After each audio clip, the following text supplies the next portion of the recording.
Yes, this is the day that the Lord has made. We shall rejoice and be glad in it. It is yet another Wednesday night when we come right into your home. And we come to you with good news. We are carriers of good news. This is open talk. And in open talk, you talk or I talk. We hear one another and we continue. Remember, the foundation of open talk is the Word of God. That is our basis of operation. And whatever we bring in is measured by the Word of God. If it doesn't agree with the Word of God, we don't agree with it. We just let it go out. We have been bringing in our guests with an intention. And the intention is that you will receive information, you would receive education, may receive correction, you may receive a rebuke, you may receive an encouragement, you may that which you are yearning for, that you would receive it through open talk. And our guests have been so great, big a blessing to many of us. So please feel free to write to us, send a comment, let us interact with us even as we continue, and we will definitely get in touch with you. Now tonight we have some special guests. I'm sure some of you may have seen them. They've been here before, but tonight we are talking on a very interesting topic. And our guest tonight is Bishop Peter and Faith Ndung'u. Bishop Peter and Faith Ndung'u. So you are so much welcome to this program. This is Open Talk. And of course, your presenter, your pastor and your friend for a long time, Bishop Mark Karaoke. I'm sure you're going to have a great time. Welcome to Open Talk. Would you want to say jumbo to our viewers, Bishop? Yes, Bishop. Thank you for having us come here again and share about, very interesting topic tonight. And what a joy to be here. In the Open Talk, I pray somebody's eyes will be opened so that they can see what they did not see before. Oh, great. Yeah. Great. Faith, you want to bring in greetings to our viewers? Yes, thank you, Bishop. I want to say we are excited to be here tonight. My name is Reverend Faith Ndung'u from Overcoming Faith Church.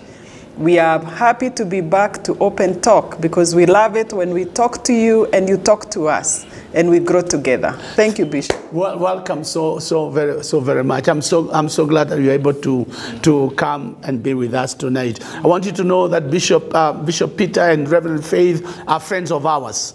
They are friends of ours. Ours meaning Joyce and I. We are good friends. And for those of you who do not know, they actually housed us in their house for almost 3 months and fed us and never charged us. Charge is coming. It's on the way. Never sent an invoice. No bill was sent. Even when we were leaving, was okay. What is the bill? What is the bill? And there was no bill. I'm not telling you that you should go and live with them for 3 months. But I want you to know. I will forever appreciate. I always appreciate your generosity and your inviting us to your home when we were homeless and before we became homeful. Your IDPs. Yeah, we were internally displaced, but we thank God. Oh, we were so honored, Bishop, to have you. Actually, when you left, we felt like, whoa, that was a big gap. We've been abandoned. We felt like we were abandoned. That's true. We really enjoyed the time. And whenever you can come back, the doors are still open. Oh, thank you so very much. Yeah. Now, tonight, viewers, we want to talk about a topic that is very sensitive. It's sensitive and carries some stigma with it, and the aim of talking about this is, number one, to get the stigma out of it and to bring you to a place where you can be able to appreciate yourself and appreciate others. We want to talk about adoption. And in many societies, adoption is perceived as a taboo by some people. Parents who have adopted a child are secretive about it. They don't want to talk anything about it. As others who have had challenges conceiving their children, when they adopt children, are seen as lacking faith within the Christian circles. Again, you find in the Christian circles, people want to blame one another so very much. However, talking about adoption, or spreading awareness and dispelling stigmas and stereotypes will prevent adoption from being a taboo topic. Being secretive about adoption will only increase the mysterious surrounding adoption from it and prevent society from understanding it. Therefore, we know internationally, I guess, November is Adoption Awareness Month. True. So we thought this would be a good time. It would be a perfect time to talk about adoption. And we asked you to come so that you can be able to educate us and give us information. But maybe before we get into the topic that we are going to discuss, let me ask, who are you? One, we are human beings created in the image of God. But Faith and I, we are a couple. We are married, and God has blessed us with how many children now? We have 6 children, 2 adopted. 8. 6 children, Oh, 6. 2 adopted. 2 adopted. And now we have a son-in-law and we have a granddaughter. Wow. So yeah, we have many children. We have a big family. Wow. So you don't just talk about adoption, you practice it. That's Yes. right. Oh, that's great. The other thing we do, Bishop, we do ministry for the last many years. Church ministry, church planting, evangelism. From when I was young, I have no doubt the Lord called me when I was 17 years old to minister, preach the gospel. I've been involved in youth ministry, evangelism, outreaches, street ministry and all that. And then, you know, ending up becoming a pastor and now a bishop, heading different ministries and churches. And one of the other things we do beside church ministry is, for the last 19 years, is rescue abandoned babies. We'll be next year. We'll be having a big celebration. We'll probably invite you, and we'll be celebrating 20 years of rescuing abandoned babies, hundreds of them in the country, babies that have no family, no background that we know, nobody to take care of, and abandoned in the streets, in the forest, in hospitals, dam sites, pit latrines, everywhere. And we've been able to rescue hundreds of them and bring them, clean them, take them to hospital, and now they are wonderful children. And you are still taking care of the church? Yes, as we take care of the church. What is the name of your church? It's called Overcoming Faith Church. From 1 John 5:4, faith that overcomes the world. Okay. So Overcoming Faith Church, OFC, our head office is at the Blessed House, along Thika Road, opposite this other side of Garden City Mall. That's where we are, and that's where we are also ministering. We have a church there, we have a congregation there, and that's where we are. So, and then we have other branches. We started over in Githurai, and actually part of the burden of helping abandoned and children that are needy began when we were in Githurai in the 90s, 95, 96, 97, and we would be walking there. At that time we were even driving. Walking there, you meet street children. They knew we're pastors. Pastor's idea, pastor, give me some bread. And, we'll come to that. You tell us. How you got into that. Yeah. But first of all, I want to know how did you guys get together? All right, I think faith is good in that. Wow, I think just in a nutshell, we got together, one, because we knew each other already through the ministry we were doing as youth. We used to go to school ministry and colleges and all of that through a ministry called JEREC, Jesus Revival Crusaders. That's where we first met.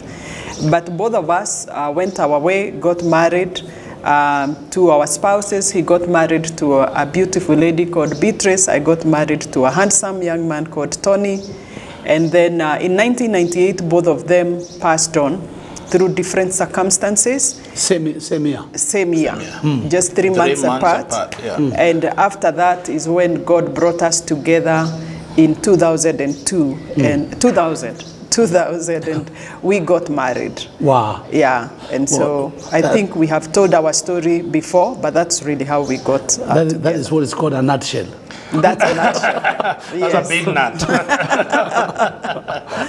Yes. You know, there are things that happen to us and have happened to lots of people, and there are those who have come to the end of the road. You know, I have lost my spouse, I'm done, I'm nothing, I will never make it, and they live in discouragement. So your story is a big encouragement to somebody who may have lost a spouse and is feeling, well, God has forgotten me, or God doesn't know me, or God is done with me, and all that. The fact that that happened, you lost your spouse, same year, and then somehow God brings you together, and you see what you are doing to serve the Lord. Then that becomes an encouragement to somebody. Yeah. And she had two children that I also adopted. Now that we are talking about adoption, that's right, to be my own children, a boy and a girl, when they were like 3 years and 1 year. Yes. And today, the one who was 3 years is 26, you know. Wow. And married, you know, with a granddaughter now. And the other one is 24. So, I mean, it's amazing. It's really amazing to see what the Lord did. And God brought us together, and we've been serving the Lord together. God healed us, like you're saying. There are people who go through death and losing loved ones, and their lives are devastated forever. But the Lord healed us and prepared us even for what we are doing today, and even to encourage others who may have lost hope, lost, you know, their loved ones. Yeah, you see, what this tells me is that even with the loss, you didn't get into bitterness. You know, there are people who become bitter with God. Because number one, you are born again, you are serving God, you are coming from church, and an accident just happens, you have been preaching to people, then you're asking God, where are you? How can you do this to me? And people get into bitterness and into depression. But it's important for someone to realize that when these things happen, you have got to come to your senses, accept what has happened, and ask God, okay, give me the grace to move ahead. And it is out of that you would be able to get the right person to be your spouse. Yeah, and that is so true, Bishop, that it's very easy to get into depression and bitterness after loss. You know, the loss of a spouse, and of course the loss of a loved one, is really, really huge. I think it's one of the biggest things that can happen in your life. And especially for a spouse, because this is one that God says the two shall become one. Separating the two through death. We say that when we are making the vows at the wedding day, but even as we say, until death do us part, we don't see that death coming, at least not soon. We think maybe in the old age when we are over 90. But when it comes, it's a big, big hit. But I would urge somebody who is going through that. They have lost their loved one and they are stuck there being depressed and being bitter with God and angry with God and people. Because you can actually get angry with people. My husband died through the U.S. Embassy bombing. And, you know, just thinking that it's human beings who did that, there's a lot that can come out of that. But I would urge somebody, seek the help and counsel of a trusted friend, a pastor, a counselor, Christian counselor, and come out of it and let God just heal you, because you have to allow God to heal you. And when God brought us together, the word that he gave us, and I will tell you for sure, I didn't know what that meant then. He gave us the word in Isaiah 54 and said, you know, that we need to stretch forth our curtain, you know, the place of our tent, and strengthen the stakes and lengthen the cords. And he said, because I will expand you to the east and to the west, you know, to the north and to the south, and many will be your children. I didn't know what that meant. I still remember where we were standing when he told me that. And I didn't know him much then, of course, you know, at a personal level. I was just starting to get to know him, and I didn't know how does God speak to him. And he tells me, this is what God has said. And so when we think about Happy Life, children's home, that you know, the home for the abandoned children that we are running, I look back and I see it unfolding, that God had a big plan. So I want to tell somebody who has gone through a big loss, it is not the end. Yeah. God may still have a great ministry for you ahead of you. It may be different from us. It may be something completely different because we are very unique and God has called us very differently. But there is a ministry. If only we would let God heal us and bring us out. So I am gathering that when you met, when you got married, you had 2 children. Yes. And you had no... You had no child. My wife was expecting when she died, 8 months, pregnant, and both of them did not make it. So, and like you're saying, I would have become bitter with God. We had a good family, just started expecting a child. We were coming from church. We had preached in Githurai, went to Dadora. We had another function there in the afternoon. We are driving to Kikuyu. We were only 100 meters to get home. So I would have, looking at all that, I would have been bitter and say, God, why did you forsake us? We were coming from church, we were serving you, we are praying and all that. But I decided, well, life continues. God is faithful. I will trust him. I can answer all the other questions, where, when, how, who, and all that. But of course, the question, why, is always a hard one. And I believe that God answers that over a period of time, many years. And probably some of the whys, we may not even get to know them now, probably in the eternity when we are with Jesus forever. So one can become bitter. But I decided, well, I will not. I will push on. I will continue. Life is not come to an end. I have a life ahead of me. I need to get started again, and God gave me this beautiful woman to get married, and immediately we have these children that now 2 of them to raise. Later on, God gave us twins, a boy and a girl. They are now 19 years old. I mean, God is a God of restoration for sure, and we have seen the restoration of God. So when we look at it, your wife was expectant, and both of them, the kid and the mother, died. And then God blesses you with a woman who has 2 kids. So it was double blessing. Double blessing. That's true. just let her go, because you have 3 coming to you, a helpmate and 2 kids. 2 children. And that's the beginning of the adoption story. That's true. I adopted these 2, and we've had a very good rapport. Actually, we laugh at many places we have been to with them, and people will say, "Oh, she looks like you. He looks like you." And I thought so too. I mean, and of course, we don't go telling everybody, all the story. But it's amazing that people will not even tell, because again, there has never been anything to portray that probably they are not my biological children. I took them, adopted them. They are my own children, and raised them with love. When they were in school, I dropped them to school. I pick them, go to their school meetings and gatherings, sports days, and all that. We took care of them, and there was no feeling like, oh, this one or this is the situation, this is the condition. No, I think God changed our hearts and prepared us so that again we look at life very differently. Our perspective changed, even having gone through what we went through. So now that's being the beginning. When did the idea of coming up with a children's home get to you? Started. Actually, that was in 2001. As Bishop has said, we were in Githurai. That's where we had our church, Githurai 45, and we had these street children, all the time, and they are sniffing glue. They are begging for bread, and we started talking about having a feeding program for the children. But while we were doing that, his brother had relocated to the US, and before he left, he had found a baby left, I think, next to his car, somewhere in Thika town.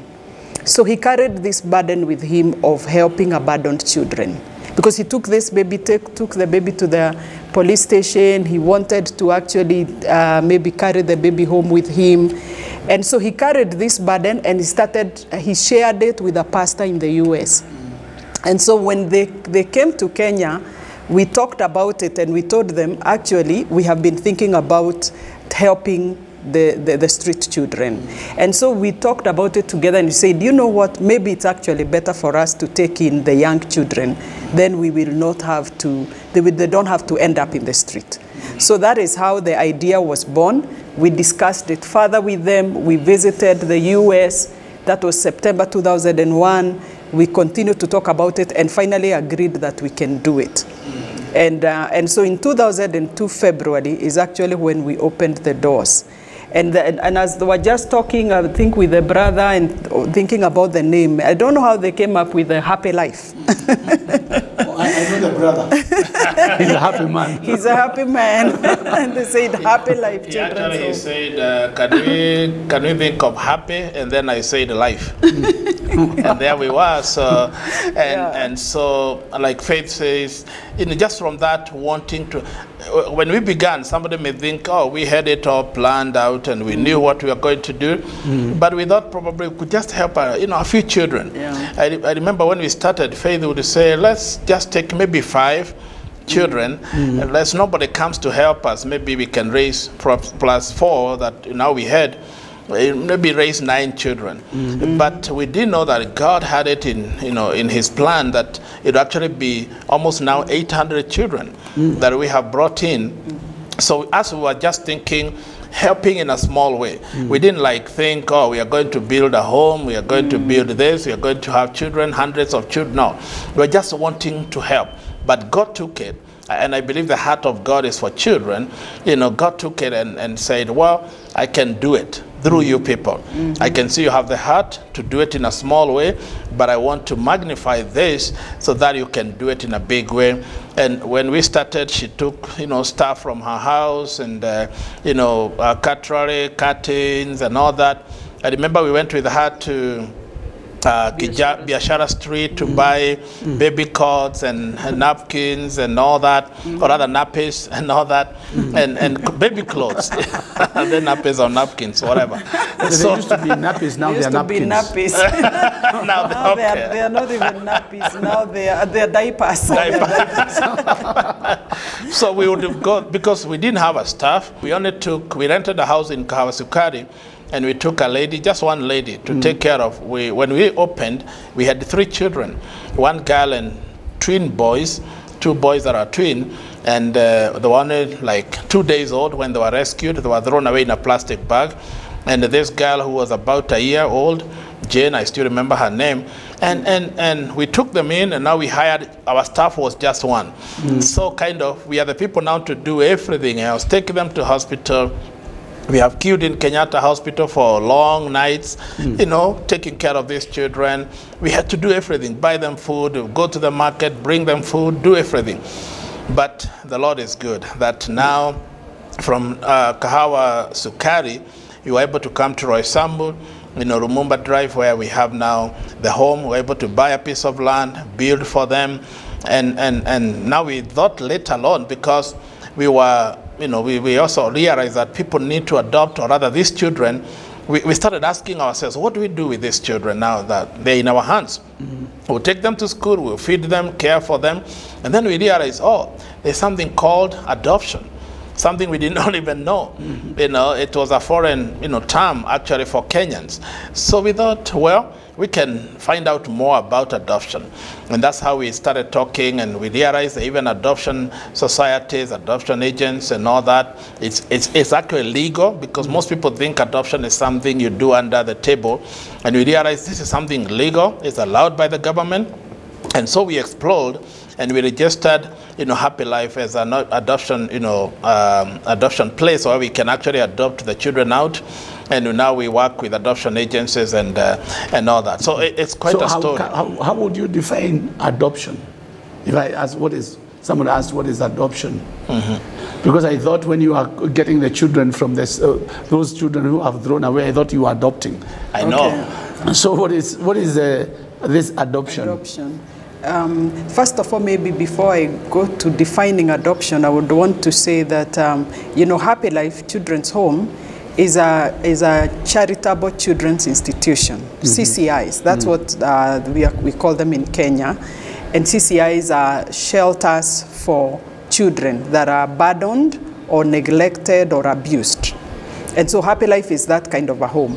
And our vision from the very beginning was to give a home and hope for adoption for the abandoned children of Kenya. And so we started it to give them shelter. So a CCI, like Happy Life, is really a shelter for those children. And children are abandoned, children are neglected, children are abused. Sometimes they'll be abused through, there's domestic violence, and they will get abused as the parents maybe are fighting, they will get neglected, they can even get hurt sometimes. And then there are also people who just leave the babies in the hospital. You know, somebody will go to hospital and probably they cheat on their, maybe the record, like their details, and then they will walk away and leave the baby. Others will leave a baby in a dump site. Others will leave a baby in the bush. Many, many different things. You know, we've seen babies left even in an abandoned house, like maybe a house that is empty, somebody leaves a baby. There are other people who walk to a woman, maybe in the market selling their, you know, their greens, you know, the vegetables, and say, nishikie mtoto as I go to the bathroom or something. And then they walk away and never come back. So all those kind of things. So when Happy Life receives these children, we are mandated by the law to commit them through the court. So we usually have to go to a branch of the High Court. The children are committed to Happy Life as a custodian.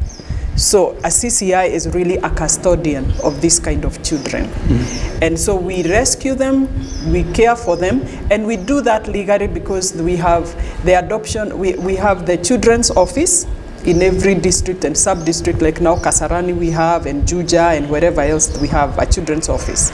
And then the police. The police will bring children, the children's office will bring children. So we will usually have paperwork from the police, from the children's office. This child is actually at this home. And when they're there, then the court will usually commit them to us, and that is done and renewed every 3 years.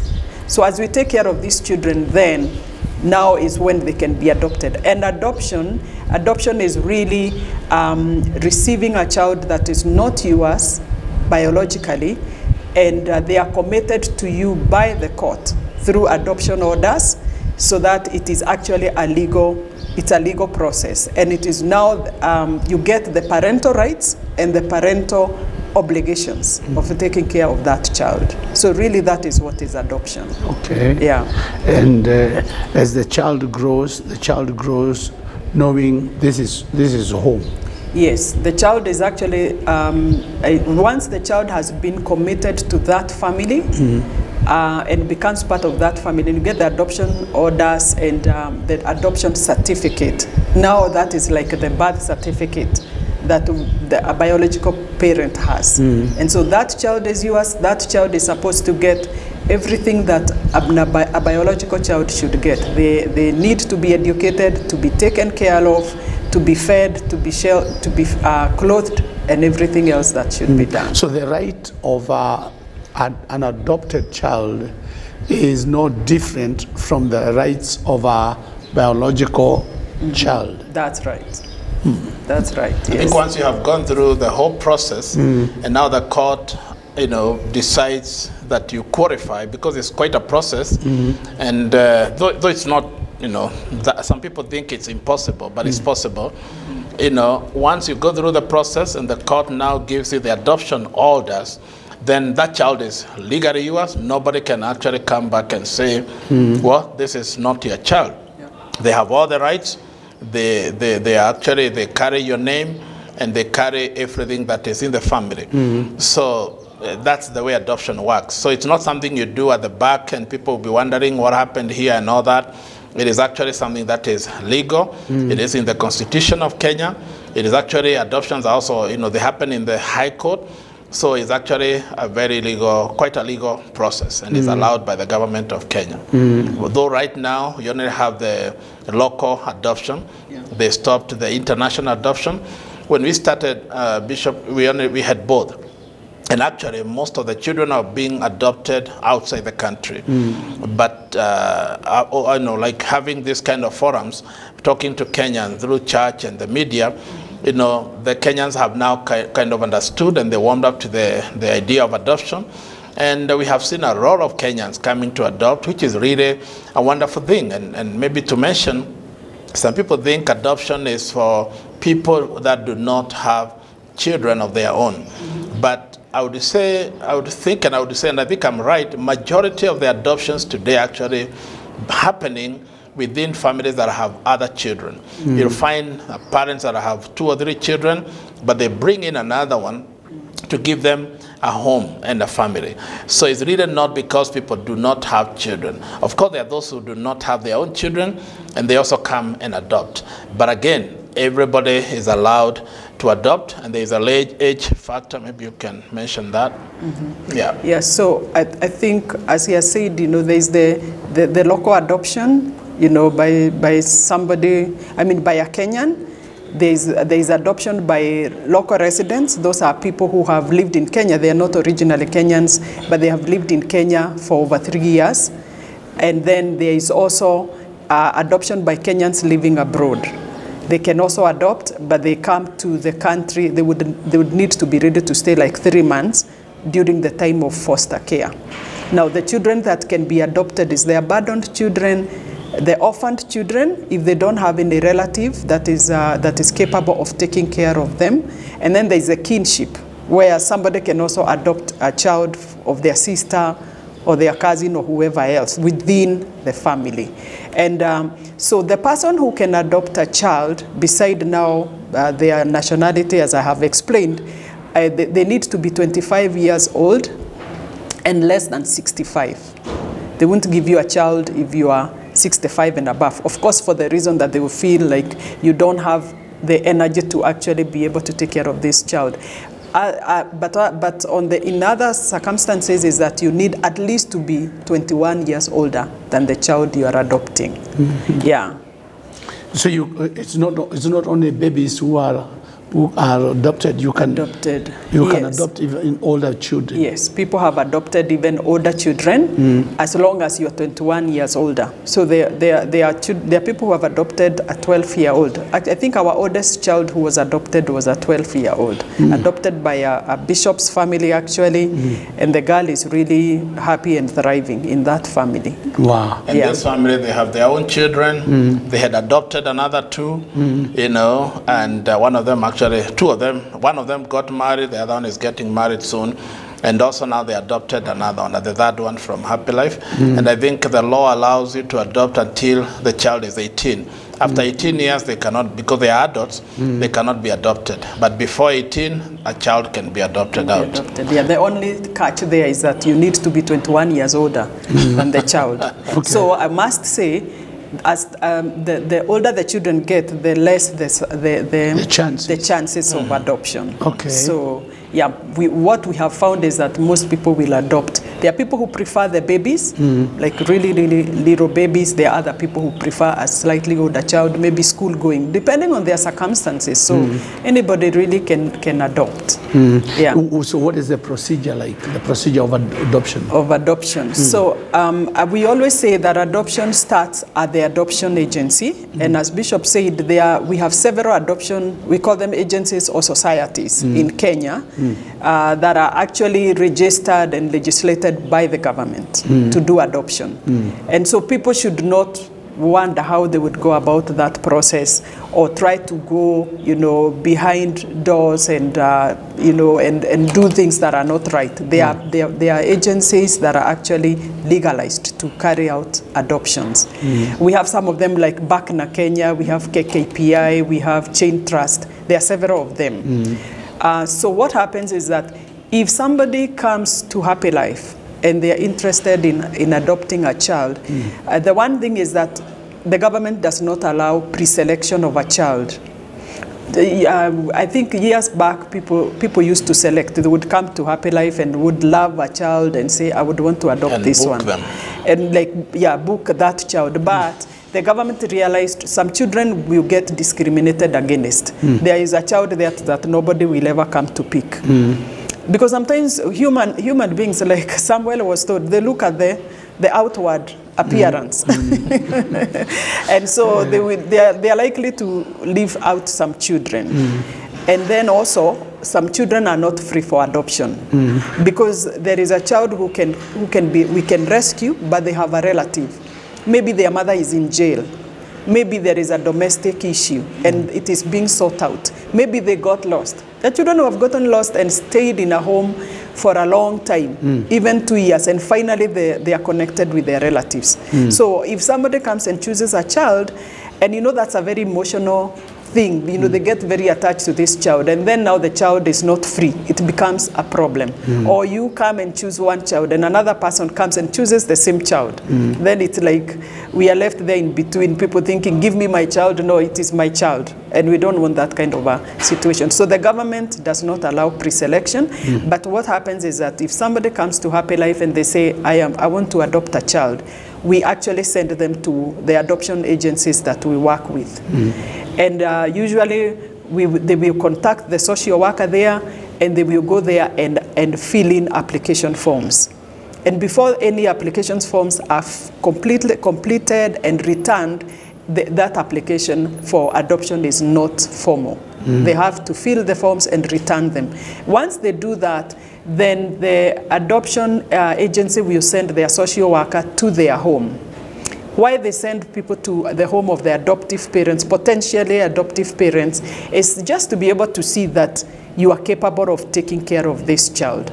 And so it's really, once they visit that, and of course, unless you are really in dire need, I mean, most people will qualify when they are visited at home. And then they will, once that they pass on that one, then they will call you for counseling. They have professional counselors. They want to be able to counsel the family. If it is a couple, they want to make sure the husband and wife are in agreement. Because again, one person may be saying, we want to adopt a child, the other one does not want. There could be siblings. Children, that other children in this family, they also need to be also agreeable to the fact that this child is going to come to their home. And so they will usually do the counseling, just making sure this family is ready for that to happen. Once they do that and they verify, and of course there are documents that they usually require, like a certificate of good conduct, maybe a marriage certificate where it's applicable. They would want to see maybe your bank statements just to see your income. Once that has been passed, then they will usually send them now to the children's home. They will send them to Happy Life or maybe any other home, because on our side we have to be able to have a list of children that have been freed for adoption through the children's office, through the police, because the police, there are certain processes they do, and finally be able to say this child is actually free. And I want to say that usually they will not give up a child for adoption unless they are 6 months old or have stayed with us at least for 6 months, because they give that opportunity for a parent who may have abandoned this child and may change their minds. There could be a relative. A girl can throw away a baby, and maybe the parents come to learn about it and decide we want to take that child. So they give that, the government gives that duration, so that again, if there are relatives that need to change their mind, that need to come back for the child, they do that. The only time you can adopt a child before they have stayed with us 6 months or have been abandoned for 6 months is if it is a mother offer. Because there are people who offer children up for adoption. And we encourage that to people who have a crisis pregnancy. They have been raped, they have gotten pregnant, but they were not ready, they cannot really take care of a child. Instead of aborting that child, the encouragement and the adoption agencies are always ready to help. They will work with this mother in a hospital, and finally the child can be born. And if the mother really still feels they can't take care of the child, they can give them up. And of course, they do that legally and officially. So that kind of a child can be adopted before they stay with us for 6 months. So back to the process is that once now the adoption agency feels you are ready to adopt, they will send you now to Happy Life. They will send us the picture of this couple or this mother, and we will come and match that parent with a child. Usually we will look at maybe just the looks and all of that and be able to see this child can match with this parent. And most of the parents, of course, will say, I want to adopt a boy between maybe 6 months and 1 year. I want to adopt a girl 3 years old or maybe 3 to 4 years old. So we also now are able to actually match them with a child.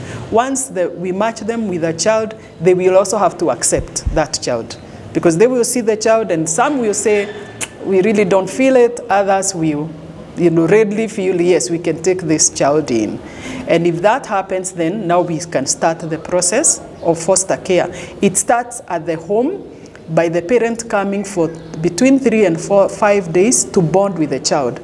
Parents will come to Happy Life and just spend the day with the child, feed them, play with them, because again, you don't want the child to be feeling like they are with a stranger. They start bonding and getting to know one another. And during that period, the parents is also feeling like, can we really bond with this child? If they bond well, then from there now, we will place the child with that family for 3 months. The 3 months, we call it foster care. And during that 3 months foster care period, they will usually visit the home and the adoption agency 3 times, so that again, we are assessing and saying, is the child doing well? And I'll tell you, most of the times, 99%, it goes well. People cope with the child. In fact, when they are coming back, many of the children don't even want us to touch them, because they they cling to their mothers. They don't want anything to do with us, lest they are left, at the home, So we have seen it work well.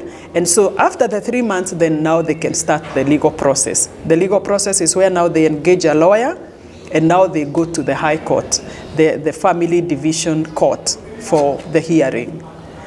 And when they do that, at the court, there are 3 hearings, usually, that are done. The first hearing, they will expect the couple to be there. At least both of them have to be there. If it is a married couple, they will expect them to be there. And then they continue on. And once they have passed all of that, then they will actually get the adoption orders and finally get the certificate. So that's basically how the process goes. It sounds quite a long process. It is not too long, Bishop, actually. It will take you between 6 months and a year. Okay. Of course, depending on also whether you're following the process. Because it depends on individuals. There are people who are slower. There's somebody who will put in their application and then they stay another 3 months and then they follow it up and let the adoption agency come for the home visit. There are others who will not engage a lawyer, that kind of a thing quickly enough. But for somebody who is really set on it and does it, it is actually between 6 and 1 year. And I tell people, even the process of getting your own baby, it takes you at least the 9 months. At least 9 months. And probably a few more months of trying to get pregnant. Yeah. And I think considering you're taking in a human being, for me, this is not too long.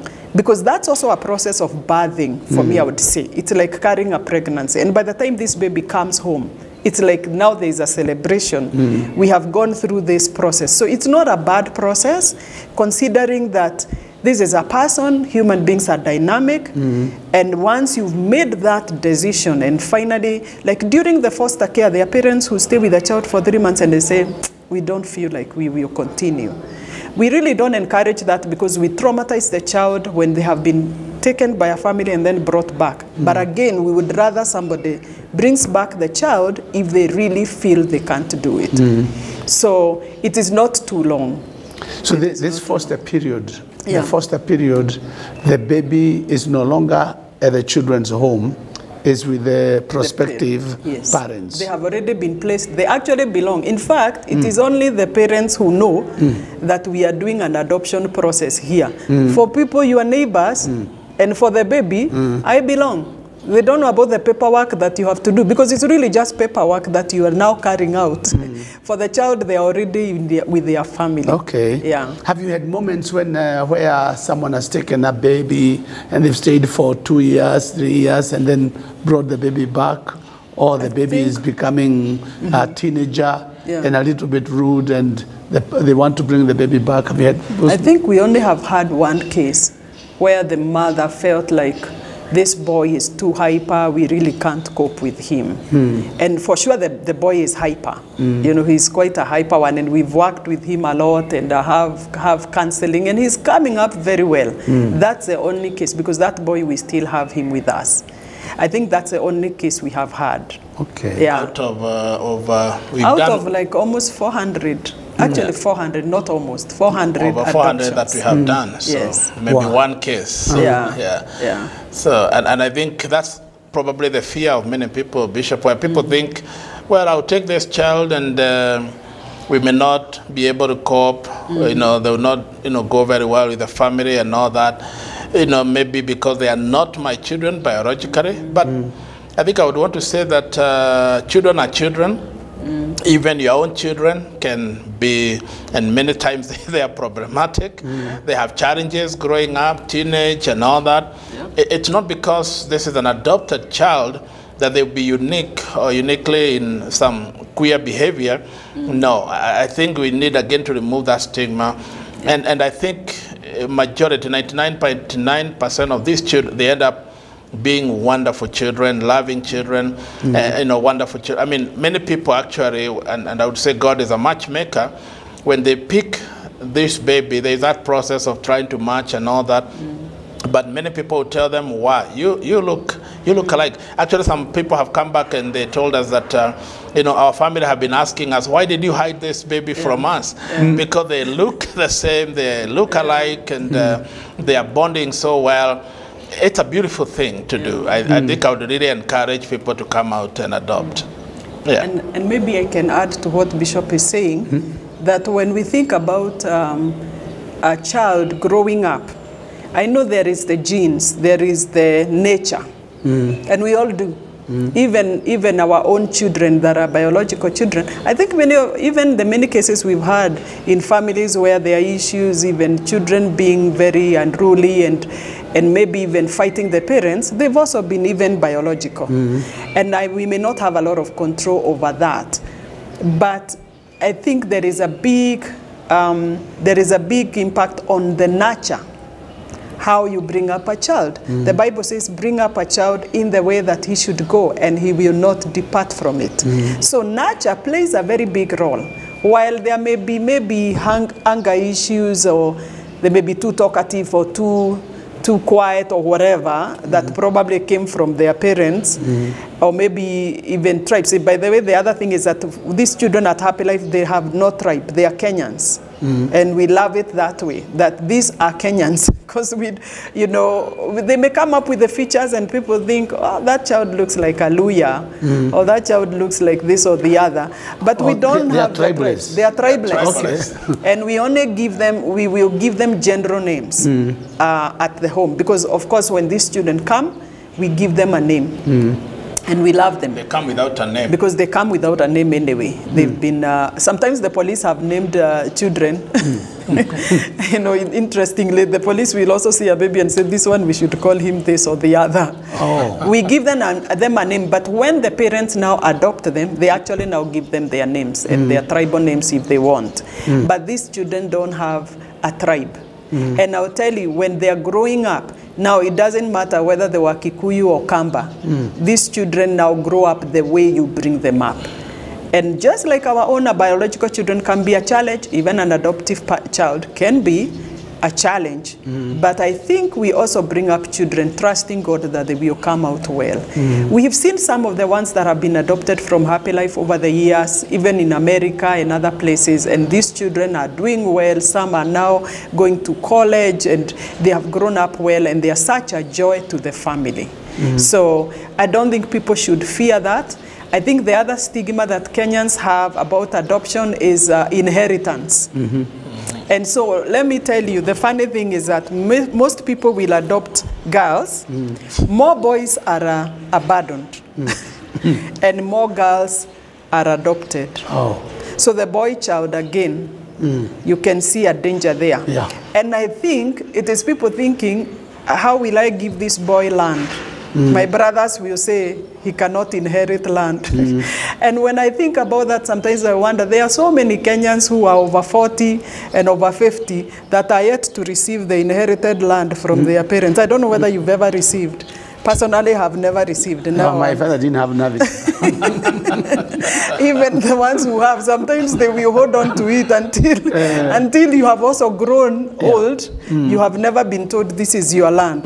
And I keep thinking that should not even stigmatize Kenyans. I think more importantly is that you give this child love and you give them an education and you give them at the base of a family.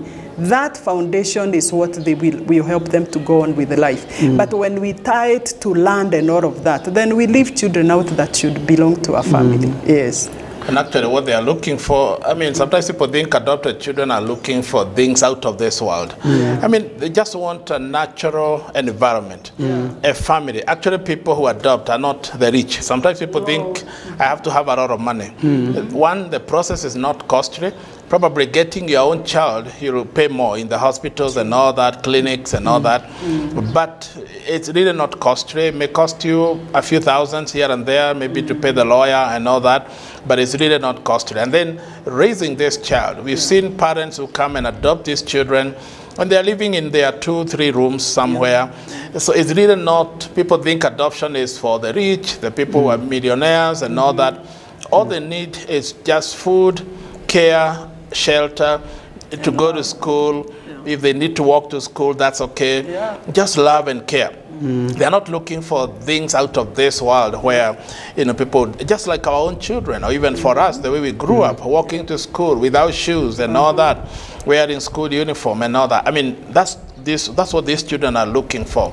So nobody should be out there thinking, if I adopt a child, then I have to be very rich and very... Actually, the rich people, I don't think I have seen them coming to adopt because maybe they are too busy making more money and managing their businesses. They don't have time to think about adoption. It's the normal Kenyans, the ordinary Kenyans. Actually, they are the ones who come and adopt. People who are doing their small businesses, they have a kiosk, a teacher, somebody somewhere. You know, they are the people who come and adopt. So adoption is for everyone. Yeah, it's really noble. And maybe just because he talked about the costs, they don't pay anything to the home to adopt. Okay. Because sometimes also people think maybe you have the children's home so that you can acquire money. The parents don't pay anything to their home. No. They will pay 5,000 for the application form at the agency, the adoption agency. There is usually a 5,000 shillings for the application. And then the adoption may charge them between 15 and 25. Because again, remember, this is also an organization that has employees and they have to pay their employees. And now when it comes to the lawyer's fee, it is again the negotiation between the individual and their lawyer. Because the lawyers again charge differently depending on who they are. And for the lawyers, the adoption agencies will usually give you the lawyers they use who are familiar with adoption issues. But again, people are also free to choose their own family lawyer or maybe represent themselves in court. Yeah. Okay. Now, these children, the children at the happy home, how much do they know of themselves? Do you ever tell them, we collected you from the street, or you were dropped, or you were thrown here, we picked you from here? Do they ever get to know that, or that is silent? As they grow, yes. They get to know some of these stories because they also ask. Children are curious, and I think every human being should not fail to know their history because it puts you at ease with yourself when you know where you're coming from. There's a time last year during this time of COVID that we had a program we're calling the River of Life. And we were doing it with the older children, and we were talking about maybe what they have gone through in life. And you'll be amazed at how much they know and how much they are able to express what they have gone through and how their lives changed when they came to Happy Life. Some of them remember things that happened to them from very, very young age. You'll be amazed. And so even for the adopted children, I would say the parents need to let them know. Age appropriately, of course, because as children grow older, they ask us questions. You know, as we grew up, people sometimes we asked questions. Where did I come from? And then the mother would say, I bought you at the market. or you know, you came from this or the other, or you know, they cut my stomach, all sorts of funny things that we do. We are a very secretive society, by the way. But I believe in people growing, having information. And so for even this child, they should be able to know. In fact, some of the parents, especially the international ones, we have a couple from Italy. They adopted a boy from Happy Life. They come I think like every 3 years, they will come back to Happy Life with this boy. They want him to grow knowing this is where he came from, see other babies that are abandoned, and appreciate that he was given love and he was given a family. I would say it should be the same with us Kenyans. Let us tell children the truth.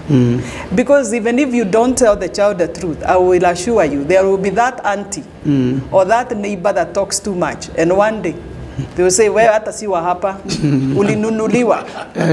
And you know, by the way, we don't buy children. You cannot buy a human being.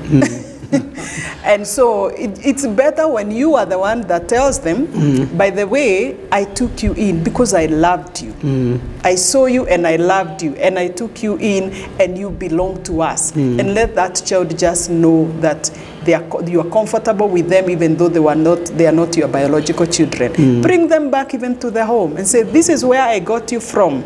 And you can see there are other children like you. I want you to work hard when you grow up, and you can help other children. I think a child will grow up better, because we've known people that have done a lot just looking for their father, looking for their mother, trying to just understand who they are. Children at adolescence and youth, people suffer enough with identity, even when they have not had a history of abandonment and all of that. So you can imagine for those who have gone through that, you better make it easier for them and let them just know. They will still love you because you gave them a family and you loved them. Yeah. Well, now, if there is someone watching there who would like to adopt a baby, yes, how do they get would they get to you? To Happy Life? Yes. They can come to Happy Life Children's Home. We are along Lumumba Drive, next to Park University. Okay. Roysambu. At Roysambu. Roysambu, next to Park University, Lumumba Drive. We also have a website. One can go to Happy Life Children's Home or Happy Life Mission. Check us out on the website. There are contacts there, and one can always call us. Yeah.